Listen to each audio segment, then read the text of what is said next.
ജനശബ്ദം ഇന്ന് എത്തിയിരിക്കുന്നത് ചാലക്കുടി നിയോജക മണ്ഡലത്തിലാണ്. അപ്പോൾ ജനങ്ങളുടെ ശബ്ദത്തിനായി ഞങ്ങളിതാ പതുക്കെ ഇറങ്ങി തുടങ്ങുകയാണ്. അല്ല, എനിക്ക് പറയാനുള്ളത് കോൺഗ്രസിൻ്റെ സ്ഥാനാർത്ഥി ജയിക്കാൻ സാധ്യതയുണ്ട്. കഴിഞ്ഞ പ്രാവശ്യം ജയിച്ചാണല്ലോ, അപ്പോൾ നല്ലൊരു ഭൂരിപക്ഷത്തോട് ജയിക്കാനുള്ള സാധ്യതയുണ്ട്. സനീഷ് കുമാർ ഒരു നല്ലൊരു മത്സരത്തിനുള്ള സാധ്യത ഉണ്ടെന്നാണ് പറയുന്നത്. അതെ, നല്ല മത്സരമുണ്ട്. എന്താ പറയും? എൻ്റെ അഭിപ്രായത്തിൽ ആള് സനീഷേട്ടൻ ഗംഭീര ടീമാണ്.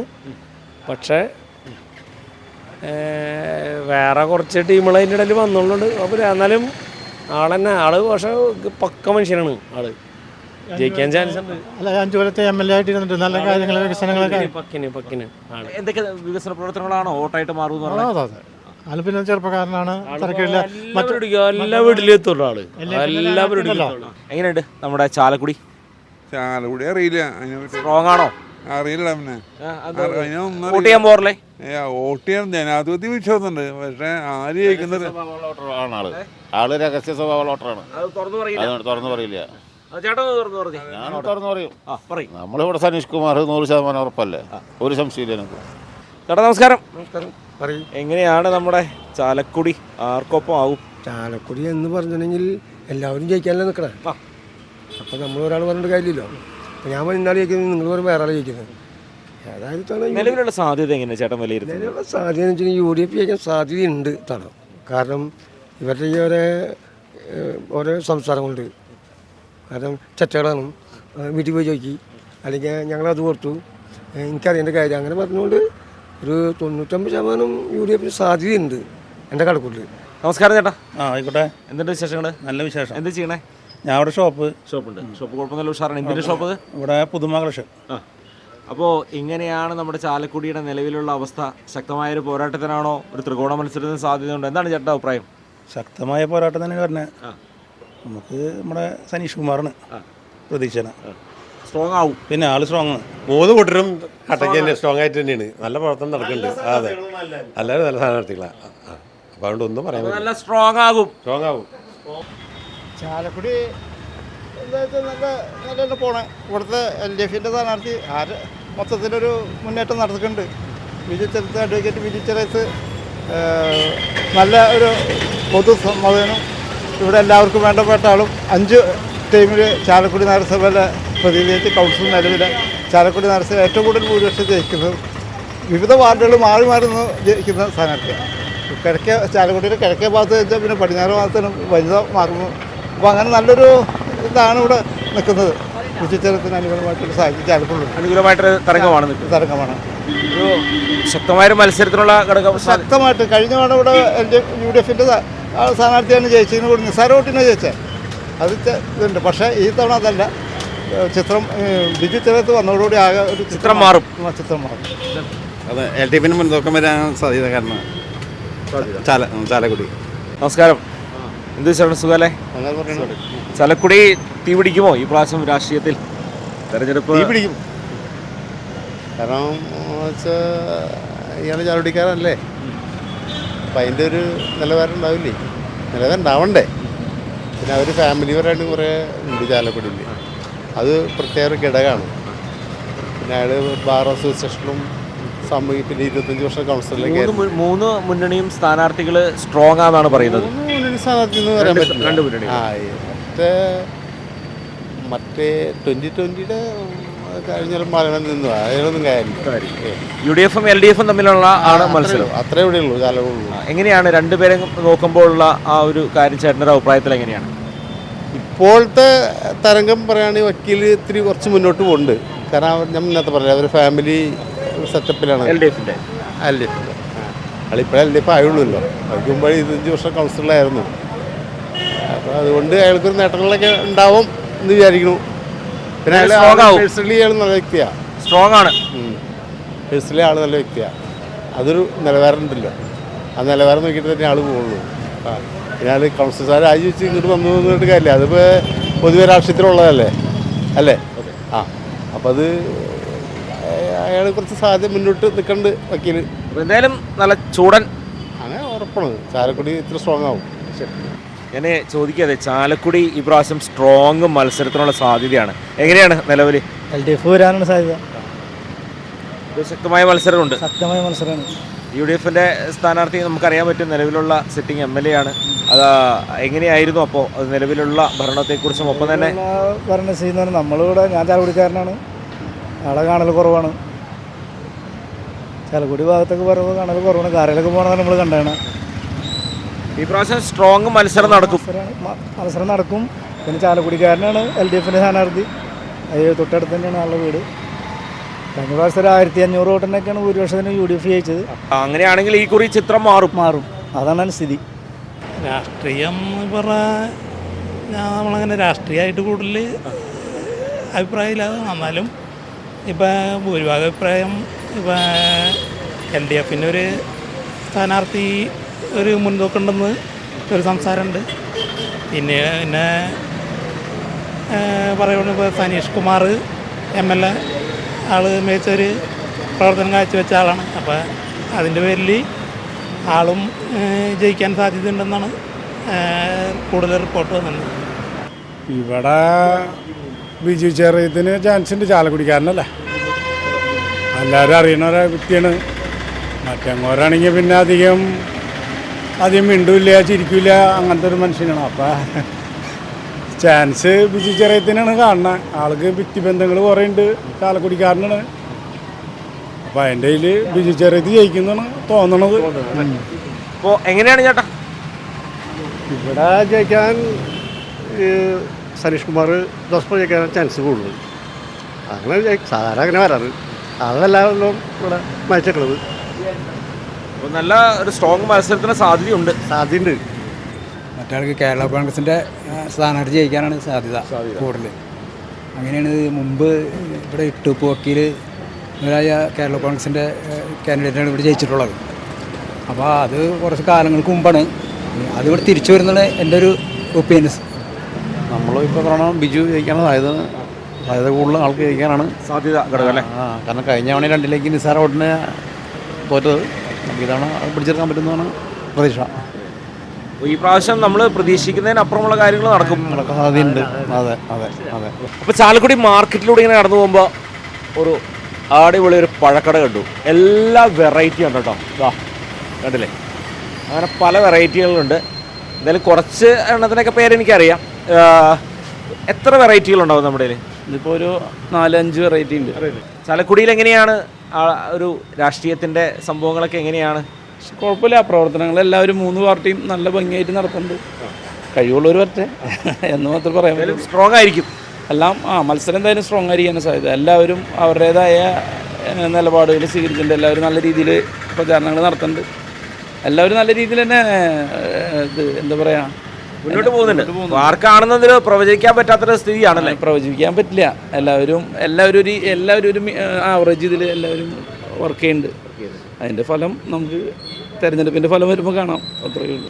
ഇതുവരെയുള്ള പ്രചരണ രംഗവും ഒക്കെ വെച്ച് നോക്കുമ്പോൾ ആരാണ് കത്തി കയറാൻ സാധ്യത? ഇവിടെ ഏതാണ്ട് തുല്യമായിട്ടാണ് പോകുന്നത്. 2 ടീമും കട്ടക്ക് ആയിട്ടാണ് നീങ്ങണമെന്നുള്ളൊരു. അതെ, LDF-ഉം UDF-ഉം ആണോ? അതെ, LDF-ഉം UDF-ഉം ആണ് ഇവിടെ. പിന്നെ മറ്റൊരു അലയൻസിൽ വന്നിട്ടുണ്ടല്ലോ ഇന്ത്യ, അവർ മോശമാവില്ല ഈ പ്രാവശ്യം. ഒരു തീ പാറുന്നൊരു പോരാട്ടത്തിന് പ്രതീക്ഷിക്കാം. പോരാട്ടത്തിലേക്കാണ് പോകുന്നത് കണ്ടിട്ട്. ഒരു മുൻതൂക്കം പറയാൻ പറ്റില്ല. ഇല്ല, പറയാൻ പറ്റില്ല.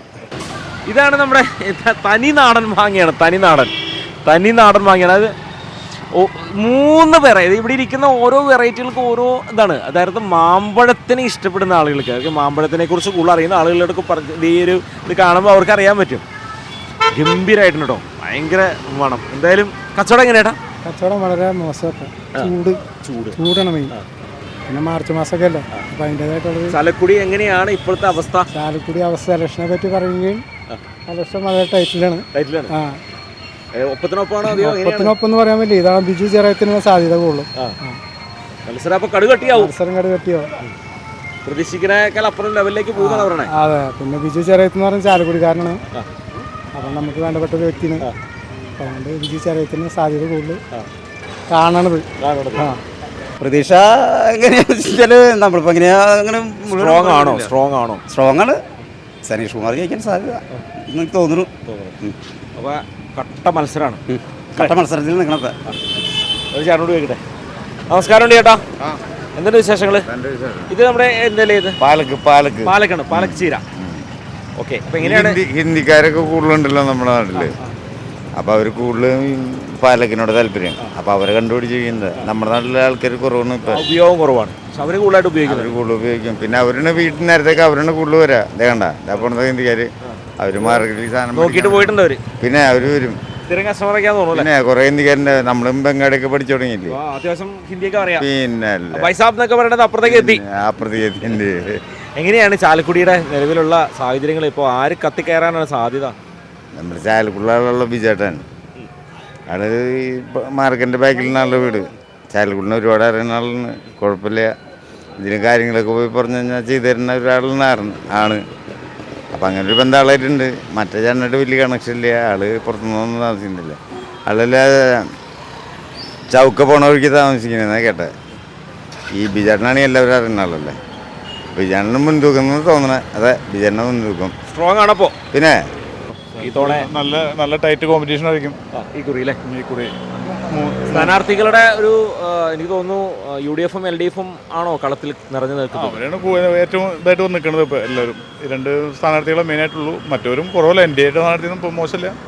സ്ഥാനാർത്ഥികൾ 3 നല്ല സ്ഥാനാർത്ഥികളാണ്. 3 അല്ല 4 പേരുണ്ട്. ത്രികോണ മത്സരത്തിനുള്ള സാധ്യതയാണോ? അതുണ്ടാവില്ല എന്തായാലും എന്ന് വിചാരിക്കണം. മറ്റവരാണ് കൂടുതലും ഇവിടെ NDAക്ക് അത്ര ഇതുള്ള സീറ്റ് ഇതല്ലല്ലോ. ഇയാൾ NDAയുടെ ആളാണ്. അദ്ദേഹം നിൽക്കലും പറയണം. എന്നാലും ഇപ്പോൾ കൂടുതലും CPM-ഉം LDF-ഉം UDF ആയിട്ടുള്ള മത്സരങ്ങൾ വരാറ്. പിന്നെ അവരിൽ 2 പേർക്കാർക്ക് കിട്ടുമെന്ന് പറയാൻ പറ്റില്ല. 2020 എങ്ങനെ നിർണായകമാകും? നിർണയ ശക്തിയില്ല. വോട്ട് ബാങ്ക് ഉണ്ട് അവർക്ക്. ജയിക്കുന്നുണ്ട് ഉറപ്പില്ല. വോട്ട് ബാങ്ക് അവർക്ക് 20-30 വോട്ട് ബാങ്ക് ഉണ്ട്. LDAക്ക് ഉണ്ട് ഒരു 30,000 വോട്ട് താഴെ 20,000 27,000 വോട്ട് വളർന്നിട്ടുണ്ട്. എങ്ങനെ ആവുമെന്നറിയില്ല. കളക്ടർ എന്ത് വരുന്ന അറിയില്ല. മുന്നോട്ട് മൂന്നാളും ഫൈറ്റ് ചെയ്ത് നിൽക്കുന്നുണ്ട്. എങ്ങനെയാണ്?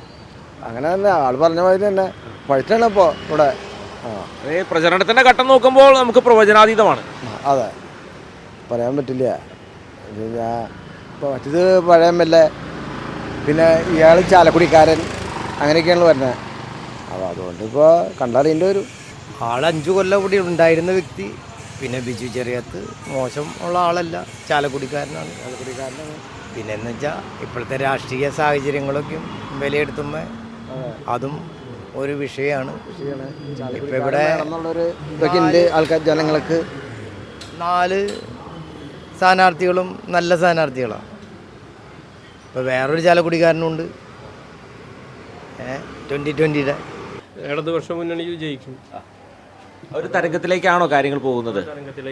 ചാലക്കുടിനെ സംബന്ധിച്ചിടത്തോളം ഞങ്ങൾ ചാലക്കുടിക്കാർക്ക് എന്ന് പറയുമ്പോൾ ചാലക്കുടിയോട് വല്ലാത്തൊരു താല്പര്യമാണ്. ഇപ്പോൾ ഒരു ചാലക്കുടിയിൽ നിന്ന് ഒരാൾ വരണം. ഇന്ന് ചാലക്കുടീനെ അറിയാവുന്ന ആൾ ചാലക്കുടിയിൽ നിന്ന് വരുമ്പോഴാണ് ചാലക്കുടിക്ക് വികസനം ഉണ്ടാകും. നമ്മുടെ നാട്ടിലുള്ള നമ്മുടെ ആളെന്ന് പറഞ്ഞാൽ ഒരാൾ ഇപ്പോൾ ചേട്ടൻ്റെ നാട്ടിൽ ചെല്ലുമ്പോൾ ഉള്ള ഒരു സ്വീകാര്യതയായിരിക്കും. അപ്പോൾ ഞങ്ങളുടെ നാട്ടിലുള്ള ആളെ തവണ ജയിപ്പിക്കണം. അപ്പോൾ അതല്ലെങ്കിൽ ഇപ്പോൾ ഇത് അവിടെയൊക്കെ നിങ്ങൾ പോകുന്ന വഴിക്ക് കാണാം ഒരു അടിപ്പാത ഗുഹയൊക്കെ ഉണ്ടാക്കി വെച്ചേക്കുന്നത്. ഗുഹ ഏറ്റവും വലിയ ബ്ലോക്ക് ഉണ്ടാകുന്ന സ്ഥലമാണ്. അപ്പോൾ അതുകൊണ്ട് ഞങ്ങളെ സംബന്ധിച്ചിടത്തോളം ചാലക്കുടിക്കാരൻ തന്നെ ജയിക്കണം എന്നുള്ളൊരു വലിയൊരു ആഗ്രഹമാണ് ഞങ്ങൾ പങ്കുവയ്ക്കുന്നത്. എനിക്കും അത് തന്നെ പറയാനുള്ളത്. നമ്മുടെ നാട്ടുകാരനെ ഒരു MLA വരണം. ഇവിടെ PK ടുപ്പുണ്ടായിരുന്നു. അപ്പോൾ കുറേയൊക്കെ വികസനം നടന്നു. അതിനുശേഷം പിന്നെ നാട്ടുകാരനായിട്ട് വന്ന ദേവസ്വേട്ടനാണ്. ദേവസ്വേട്ടനുള്ളപ്പോൾ നല്ല പോലെ വികസനം നടന്നു. അതിൻ്റെ ചുവട് പിടിച്ചിട്ടുള്ള ഒരു വികസനത്തിൻ്റെ കോപ്പികളാണ് ആളിവിടെ പബ്ലിഷ് ചെയ്തത്. ആൾ കാണിക്കുന്ന ഫോട്ടോകളൊക്കെ ദേവസ്വേട്ടനാണ് അതിൻ്റെ അടിസ്ഥാനമായിട്ടുള്ള ശരിയായിട്ടുള്ള ആളാണ്. ഇദ്ദേഹം അതൊക്കെ കാണിച്ച് എൻ്റേതാണെന്ന് പറഞ്ഞുള്ള ഒരു ഹാൻഡിലാണ് ആൾ നടക്കുന്നത്. അത് ശരിയല്ല, അത് സത്യമല്ല. അതൊക്കെ ദേവസ്വേട്ടൻ്റെ ഒറ്റ കഴിവുകൊണ്ട് വന്ന സാധനങ്ങളാണ് അതൊക്കെ. അതെ, LDF തന്നെ വരണം. പക്ഷേ ഈ ഇപ്പോൾ കഴിഞ്ഞ MLA 1608 കോടി അങ്ങോട്ട് വികസനം നടത്തിയെന്ന് പറഞ്ഞു. അപ്പോൾ അതൊക്കെ പരിശോധിച്ചപ്പോൾ ആളുടെ സ്വന്തമായ ഒരു വികസനം ഒന്നുമില്ല. അത് കഴിഞ്ഞത് അതിന് മുമ്പത്തുള്ള LDF-ൻ്റെ BD ദേവസ്വം MLA ചെയ്ത കുറേ വികസനങ്ങൾ അത് തുടർന്ന് നടത്താൻ കേട്ടില്ല. അപ്പോൾ എങ്ങനെയാടാ കച്ചവടമൊക്കെ എങ്ങനെയുണ്ട്? കച്ചവടം വളരെ കുറവാണ്. എന്തുകൊണ്ടാണ് ഭയങ്കര വിലയായി? കിട്ടാനില്ല. ആൾക്കാർ കിട്ടാറുണ്ട്, ആൾക്കാർ കുറവാണ്, കച്ചവടം കുറവാണ്. ഇപ്പോൾ എങ്ങനെയാണ് കിലോയ്ക്ക് എത്ര വില? 180, 170. അതിനനുസരിച്ച് നമുക്ക് മുതലാവാൻ പറ്റണില്ല അല്ലേ? ഇങ്ങനെ അടിക്കുകയൊക്കെ ചെയ്യില്ലേ? പിന്നെ അതന്നെ ശബ്ദം കേട്ടുകൊണ്ടാണ് വരുന്നത്. എങ്ങനെയാണ് നമ്മുടെ ചാലക്കുടിയിലെ രാഷ്ട്രീയ ചൂട് എങ്ങനെയുണ്ട്? ഇങ്ങനെ പലരും പല റെന്റ് പറയും. നമ്മളിപ്പോൾ അത് നോക്കി നേരണ്ട. എന്തായാലും സ്ട്രോങ് ആവോ? സ്ട്രോങ്ങിലാണ് കാര്യങ്ങളൊക്കെ. ഒപ്പത്തിനൊപ്പമാണോ എല്ലാവരും? അങ്ങനെ ആവുന്ന തോന്നണേ. അതെ, പ്രവചനാതീതമാണ്. അപ്പോൾ പ്രവചനാതീതമാണ് കാര്യങ്ങൾ. ചാലക്കുടിയിൽ നമ്മൾ വിചാരിക്കുന്ന പോലെയല്ല. ശക്തമായൊരു മത്സരത്തിനാണ് സാധ്യത മുന്നോട്ട് വരുന്നത്. അപ്പോൾ ഞങ്ങൾ ആദ്യം എല്ലാ ഇതിലും പറയുന്ന പോലെ തന്നെ ആരുടെയും പക്ഷമൊന്നും പിടിക്കുന്നില്ല, ആരുടെയും ഉയർത്തിക്കെട്ടാനോ താഴ്ത്തിക്കെട്ടുവാനോ ഇന്ന പക്ഷം പിടിച്ച് ഇന്നയാൾ ജയിക്കുമെന്നുള്ള സർവേ ഒന്നുമല്ല, പകരം ജനങ്ങളുടെ ശബ്ദമാണ്. ആ ശബ്ദത്തിനൊപ്പം ഞങ്ങളും നടക്കുകയാണ്. മറ്റൊരു മണ്ഡലത്തിൽ നമുക്ക് കണ്ടുമുട്ടാം.